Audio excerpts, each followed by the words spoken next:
I always bop during this.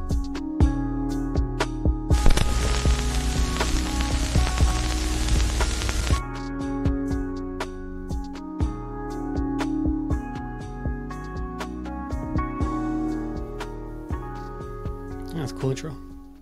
Hello and welcome to the HR Data Labs Brown Bag Lunch. I am your host, David Turetsky. It will just be myself and Chris Russell today. Hey, Chris, how are you? What's up, LinkedIn Live? How's it going? And the fact is, we're actually live this time because I have it over here. We're actually going okay. So technology this time, A+. It's actually working. Chris, tell us a little bit about yourself. So I run RegTech Media. My job basically is to inform the modern recruiter out there. So I kind of cover my niche is the recruiting technology space.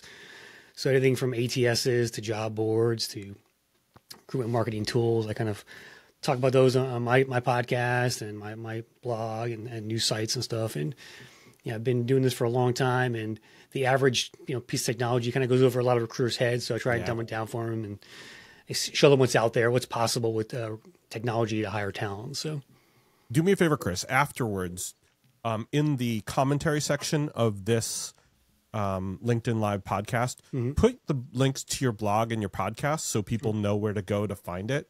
Okay. I think that would really help them be able to understand, what it is else you talk about and how you talk about it to them. Yep. Yeah, breaktechmedia.com for everything I do, but I'll put links in there for sure. Please. So before we get started, what we always ask on our regular podcast, HR Data Labs, is one fun thing that no one knows about you. But we do it a little differently here on the Brown Bag Lunch. We want to know, what's the last thing you did for the first time? What's the last thing I did for the first time? And while you're thinking about that, this Brown Bag Lunch is sponsored by Salary.com, your source of technology, data, and consulting for HR. Oh man, you put me on the spot here. I'm not good at this on the spot stuff. Well, if you can't, then just give us one fun thing that no one knows about you. It's okay. I'm the only one who cares. Well, this is a good way of breaking the ice with people. I don't know. It'll take me a while to think about that one thing. But fun thing about me, I'm wearing this electric e-bike shirt. So my side hobby is e-bike reviews on YouTube. So I'm a YouTuber. If you will. I have about 12,000 subscribers there on YouTube, and that's what I do on the weekends and on Fridays and stuff like that. I do e-bike reviews and put them out there for the YouTube world. That's really pretty neat, and I'm going to have to look at that because I'm going to be moving in a little bit to New York, and I definitely want to be able to get a bike. Now, I still use my legs, but there'll be times, because I'm getting older, there'll be times I will definitely need the e-bike. Yeah, and you can still get a workout too. They have things called torque sensors on the e-bike, and the more you pedal, the faster you go. So you should get a good workout on it. Channel's called Crisscrossed if you guys want to check it out. Crisscrossed, like the band. Mm-hmm. I don't actually have the sound of crisscross, although I think a lot of people in the audience who are older, like us, definitely remember crisscross and make it jump, right? Exactly. There you go. Well, so let's move into our topic.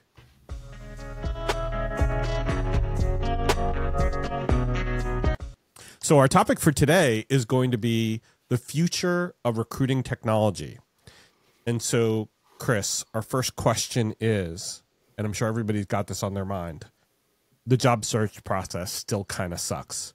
And many candidates really hate it. You've been in the business a long time. Why have we not made progress on this? That's a great question, David. Something I always ask myself every year, every January 1st as the clock turns. And January, like the first month, Monday in January is like the start of the job hunting season, I call it. Yeah. And here we are again, we're a month in now. But it just seems like, my daughter was job hunting recently. She's pulling her hair out, she's 21. So I'm like, get used to it, honey. It's tough out there. And, I think that we've made some progress in some ways with technology, but it's also made it worse in many other ways. And also at the same time, I think some employers, not all, but they just don't care enough about that candidate experience. Yeah. And I really think that you need to, as a company, you should care about the candidate experience, give back. Something as simple as like, the rejection email, right? First of all, everyone should get one of those. And if you're not doing that, you're doing a disservice to them. That's why there's a resume black hole that exists out there. But give back. Give them some resources to tap into. Or I got a client who gives their rejected seekers a coupon to go into their stores. Things like that. A simple thing. It doesn't have to cost a lot of money either, right? You can really change that experience if you put your mind to it and just take some time to care.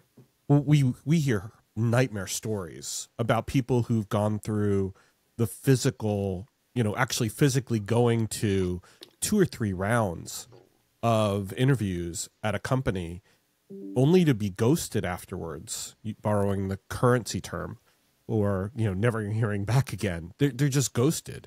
And that not only leads to a very big brand gap, or just a mess as far as how the person perceives them. But then they get, Yelp or LinkedIn or Facebook or on social media, and then the company gets pretty bashed up, or Glassdoor even, for that kind of a situation. Yeah. Yeah, you see a lot of that in Glassdoor, those complaints. And it's usually, the bad reviews always go on Glassdoor versus the good ones sometimes. And now we're going to be in a situation where we're going to have a lot of people looking for roles. I mean, there are going to be a ton of people out of work from the government. There's a ton of people that are going to be out of work with all the layoffs that are happening, especially with Performer. We just saw Meta clip a whole bunch of people from another 10% quote unquote performance. Yeah. And Citgo just, I think, announced today that they were laying off a bunch of people. So there's a lot of companies that are going to be out of work. And what's your advice to them? Is it the same as you'd give to your daughter? That's a great question. First of all, it's possible we've seen peak staffing, at least for the next few years. Online, I follow the online job posting stats. LinkUp just had some out, and it's going down the last 2 years. So the number of online job postings has gone down in 2023 and 2024, which begs the question, okay, have we seen peak staffing overall? We may have, right? Perhaps, AI will revolutionize things one day and we'll get a bunch more new jobs, but that's TBD, right? It's a tough point. My daughter, I tell her, I company hunt. She's about to graduate actually. So, in May, and she's in the communications/journalism area. Okay. She also does some photography. So I'm going to basically come up with a job search plan for her. I'm going to sit down. I'm going to say, okay, let's figure out where you can work in the area. I'm going to have her company hunt. I'm going to make a list of all those companies for her or help her do that. And show all the different niche job boards out there, associations she can try to leverage some careers or opportunities there, and just put together a bit of a plan, a niche plan for her around that. Right. And to me, a quick job hunting story with pre-internet days when I was job hunting, I created something called a personal marketing newsletter. And I wrote about it in a book I wrote about 20 years ago. Wow. Instead of a resume, I created this, it looks like a newsletter. It was like 3 columns and who, what, and why I was. And I wanted to work in the marketing field. So I sent out, I created letters, physical letters. I mailed them out to about 80 different marketing consulting companies in the Southern Connecticut area. And out of that, I got I think I had 11 interviews. I got 3 job offers. That's amazing. That's a great response rate. Yeah, that's why I say get company hunt. I sent them all to the presidents of the company or whatever, and I just try to stand out. And that's to me, that's what you got to do. You got to stand out in the job market today, because it's a numbers game for a lot of people out there. They're just bombarding resumes everywhere. So how do you stand out from that? You need to know somebody, or do something different to rise above that job search noise.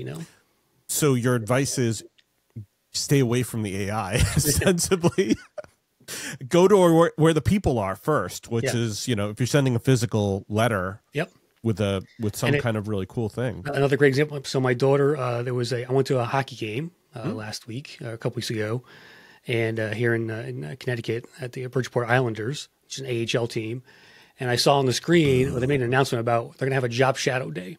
Oh, that's cool. Okay, so so I told my daughter that. She applied. She's going next week. They're going to do a full day of for the content creation team there. She's going to shadow them, and then she'll go to a game the following few days and see how they put it into place.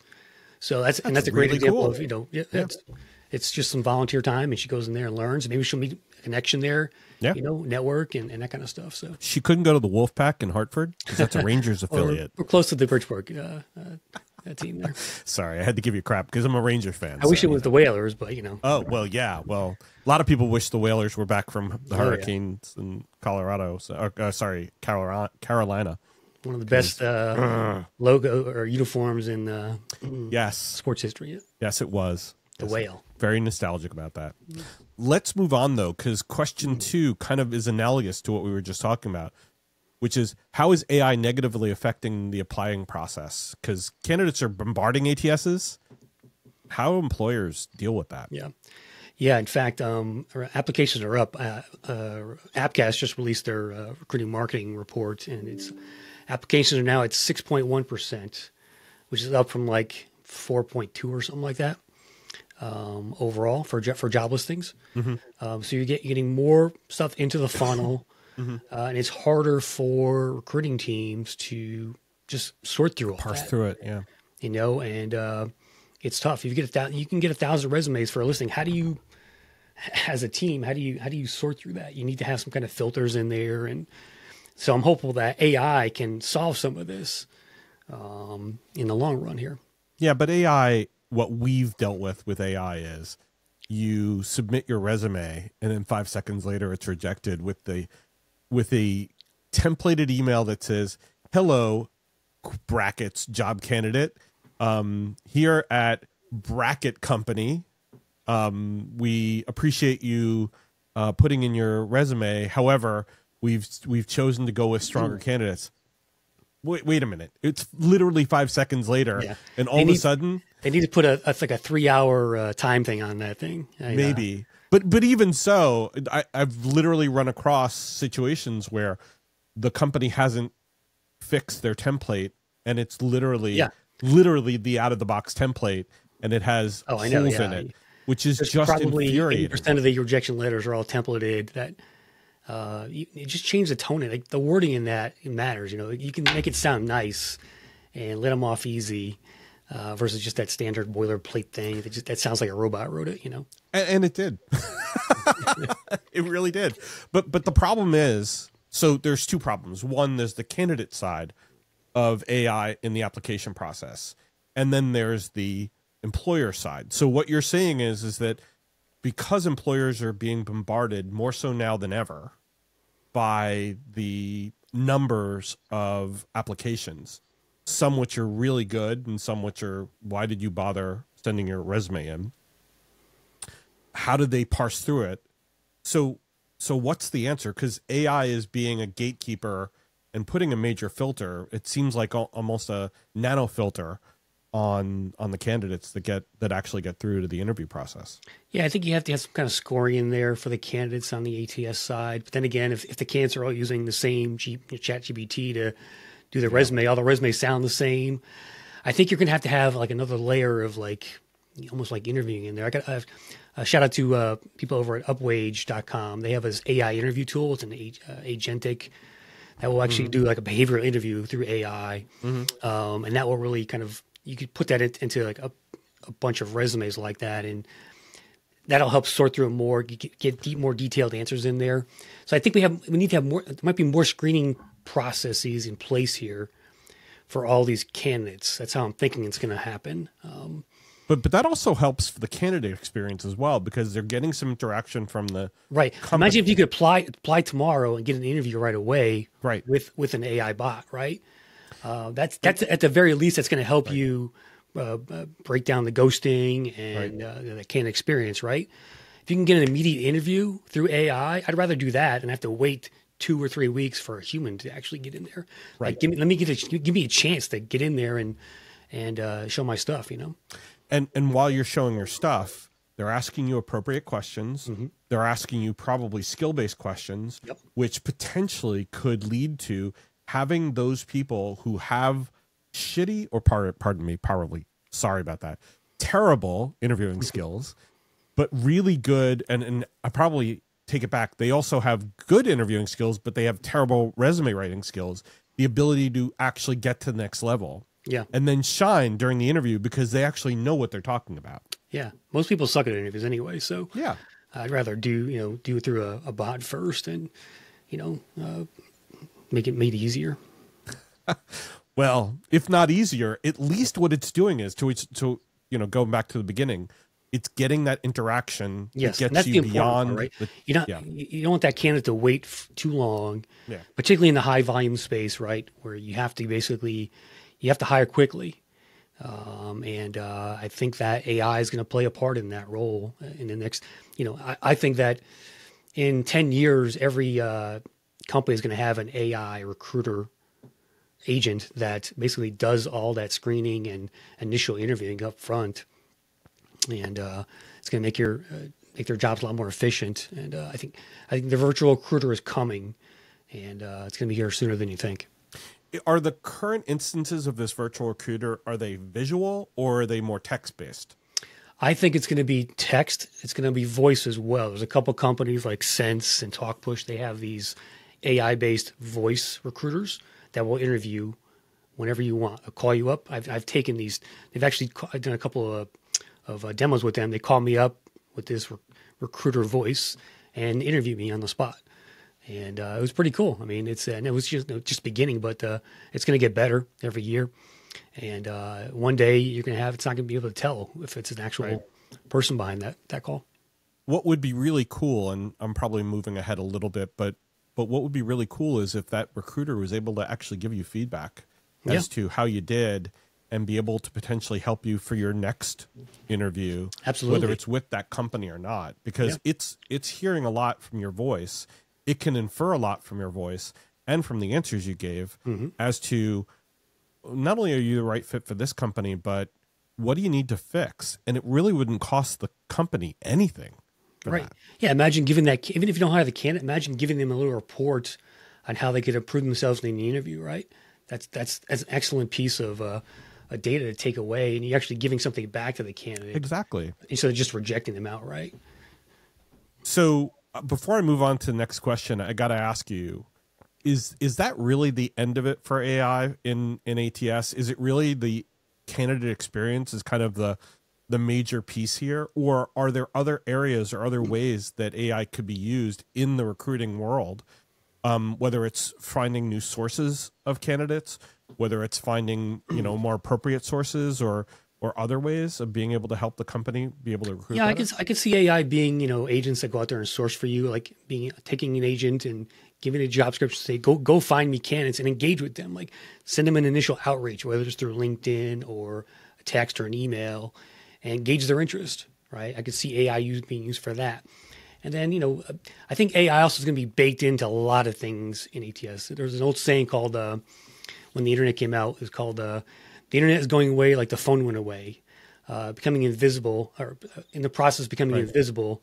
Things like, and that's what AI is going to do too. You're not going to notice it anymore. It's going to be baked into every function in that ATS, and it's going to help you do your job better, help you write things. So it's going to be, pervasive everywhere inside the software. Have you ever thought about potentially having AI agents going back out to alumni to ask whether they're happy where they are for a boomerang type perspective or for sourcing perspectives? Yeah, imagine there's no boomerang thing. Hiring boomerangs is a thing. If you could keep that list handy and have your AI agent touch them once a year, see how they're doing. I mean, it's a great idea. All right. Well, I patented that just now as I said it on this podcast. So all of you stay away from that. Just kidding. So let's transition to the last question, which will really kind of, I think, stir a lot of conversation, which is, what's one cool tool or feature that you've seen that will become commonplace in the future? I'm going to go back to the voice thing.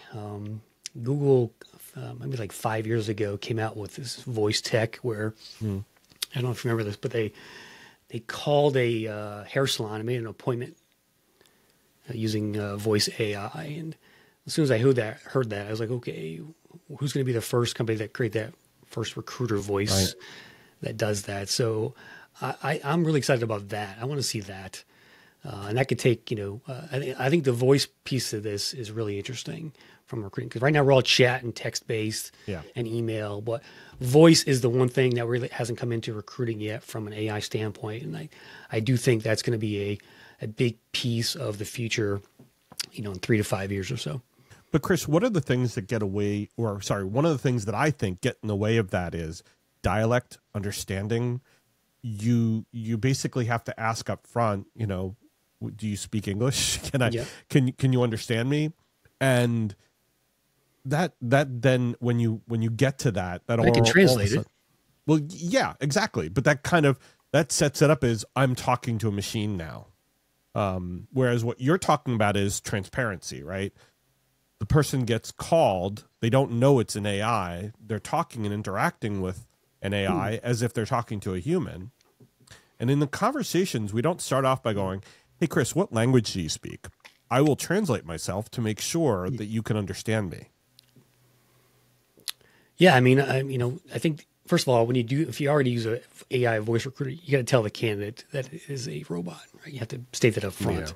Yeah. That's part of it should be the part of the candidate bill of rights there. They need to know they're talking to a robot, and I think that's going to be. Well, typically comes pretty evident right away when there's that one interaction that's kind of like awkward, like. Yeah, I said I want to meet tomorrow. Oh, well, do you mean March 25th? No, tomorrow, February 15th. Oh, okay, you meant February 15th. No human says things like that. It's crazy, man. I think it's coming. I think we're almost there. So what you're saying is that AI interaction and that voice response system will really be kind of that next layer for recruiters. Yeah. So recruiters could spend their time managing the process more strategically and probably helping with downstream manager issues and whatnot. Yeah. And allowing the artificial intelligence to do a lot of the work that they've been. Maybe the recruiter is the second call, not the first call anymore, just thinking ahead here in that process. So that will allow them to do more of those second calls with higher value candidates than they could have done before that. So it's going to make their jobs more efficient that way, and they can do a little more with less. And we're doing it at scale too, so we're going to need less recruiters potentially. Yeah. Because if the AI is doing a lot of that heavy lifting, and they're only having to do the follow-ups or even the last round, then that's really kind of minimizing or mitigating a lot of what they were responsible for. Yeah. But there's still a risk here too, like for the candidates, we are moving this way to an automated, voice AI, environment here. Candidates are going to have to get used to that. Not all of them are going to like it, but it is the future is coming, So I think we have to, as organizations, have to think about that process and be upfront and transparent, and make sure that AI is really taking care of that candidate from step one to the end, and finally making a push here to end the resume black hole, which I think AI can do. Do you think there's a generational component with being able to deal with artificial intelligence? Is there a cultural divide?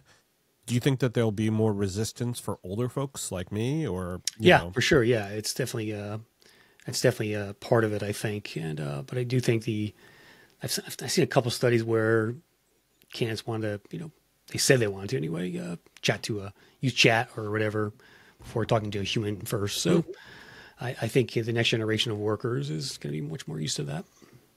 What about the other issues around being able to pass discrimination testing, where the AI has problems with potential dialects or has potentially issues with being able to choose the right people to put in the slate?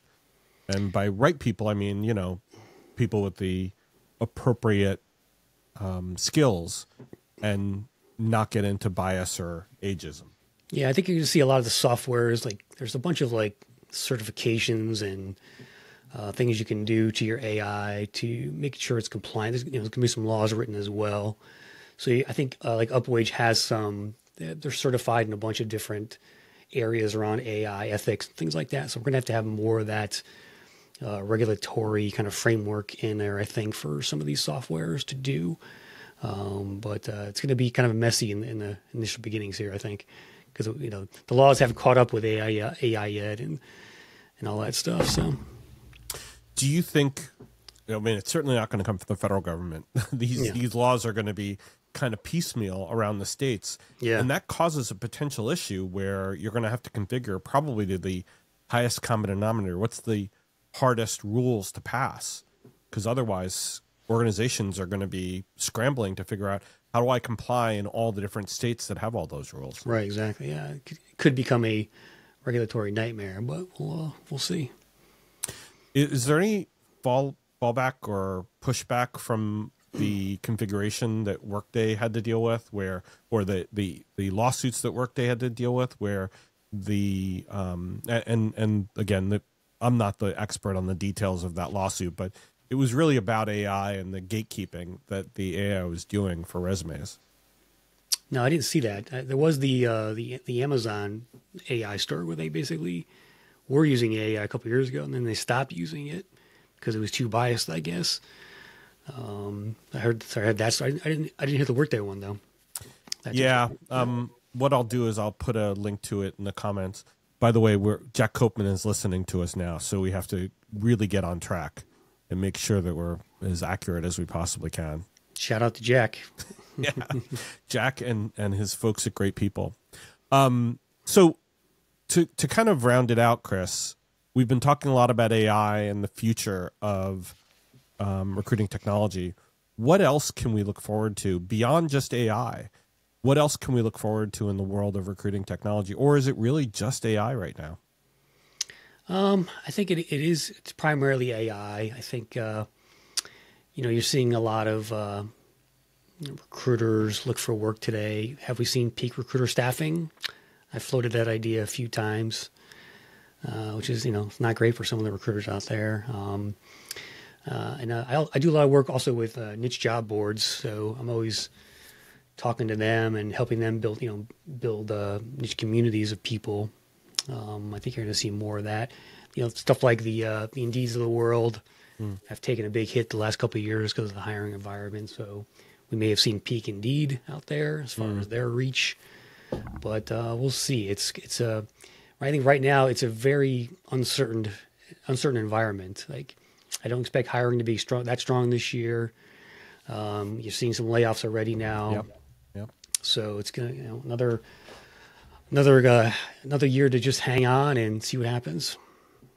Well, hopefully everybody's hanging on, because as you mentioned, this is going to be a really tough job market, and wish everybody the best out there, because it is not going to be fun. So, Chris, thank you so much for being here. We really appreciate you being on the Brown Bag Lunch. Looking for great time, David, and definitely happy to come back anytime. Yeah, we'd love to have you back. And maybe if there's another topic that is near and dear to your heart or other people out there, especially around recruiting, they'll let us know. But again, thank you very much. Thank you all for joining us, and take care and stay safe. Good night, everybody.